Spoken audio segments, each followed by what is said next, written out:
Arn! Nakaamoy mo na ba ang tamis ng paligid? Talaga, gusto ko yan. Anyways, mga kapuso, good morning po sa inyo. At syempre, dinayo po namin ni Arn ang Longos Malabon para kaibida po sa inyo ang sarap ng Yema Cakes. O, diba?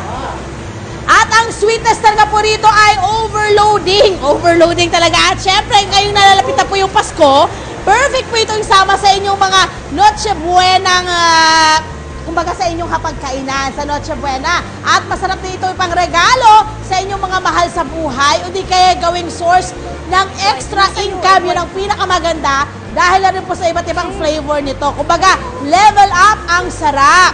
Chiffon ang base po ng kanilang Yema Cake. Dito po sa area na to, ayan, dito po sa area na to, sinusukat po dyan ang lahat ng ingredients para po sa ating chiffon.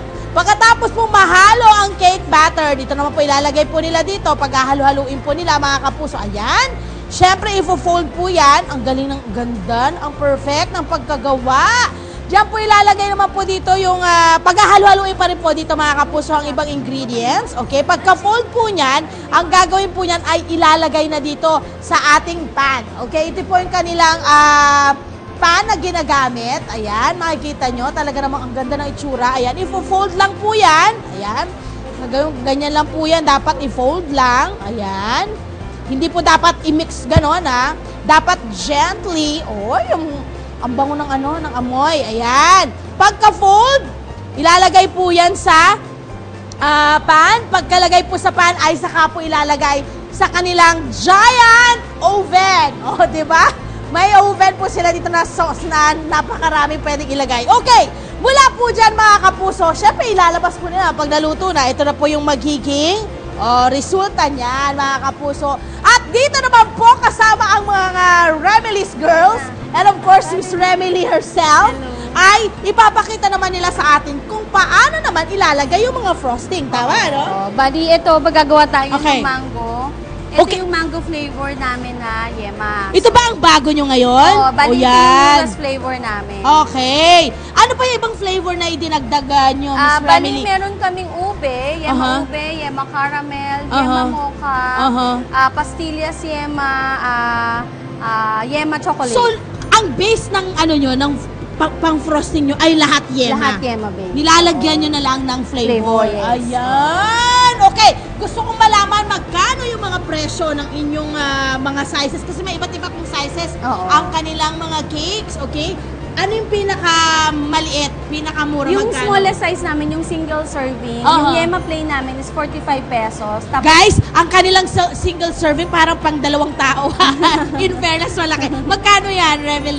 45 pesos. 45. Next size? Tapos pag may flavor naman, 50 pesos.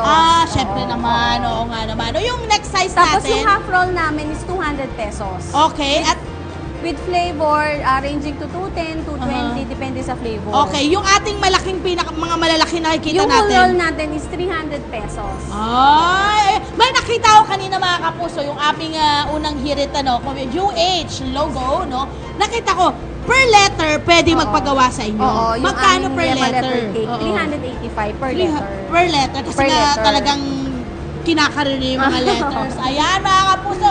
Tandaan nyo, talaga yung mga ganitong klase ng pagbe-bake, hindi po yan madali, no? Talagang madaming pinagdadaanan at talagang labor of love yan. Hindi yan ginagawa ng wala lang. Okay, gusto kong malaman yung shelf life ng inyong mga cake. Yung shelf life ng aming cake is 3 to 5 days. Okay. Pero kung i-ref mo siya, it can, ng even 1 month. Wow! Hindi siya basta-basta masisira. Hindi basta-basta masisira, mga kapuso. Okay, at kayo ay nakakalat na sa iba't ibang lugar dito sa Metro Manila naman, ano? So, ma-available naman po yung inyong mga... Meron kaming 14 branches. Ay, taray! 14 branches lang po naman. Ayan!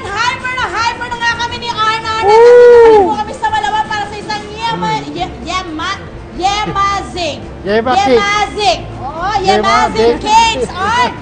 Nakita ba yung ginawa sa'yo ng isa sa mga nagde-decorate ng cake? Oh, love. Kopya-kopya. Para lang ako nananalamin. Perfect! Nalaglag na ang salamin mo. At dahil dyan, mga kapuso, kagaya na nasabi, kasama pa rin po si Miss Remily.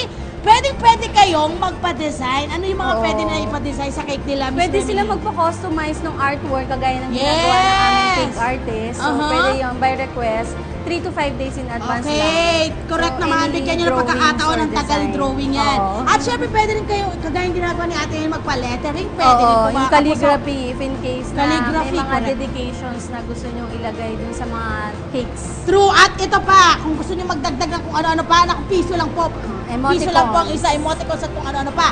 At kung gusto nyo rin ng ibang products nila, Ay, meron eto na po po. silang merang. O, di ba? Yan po ay merengue. O, di ba? Yan At po ay pwede mong 40. pwede yung pang-giveaway sa Pasko yan. Yes, 40 per ganito.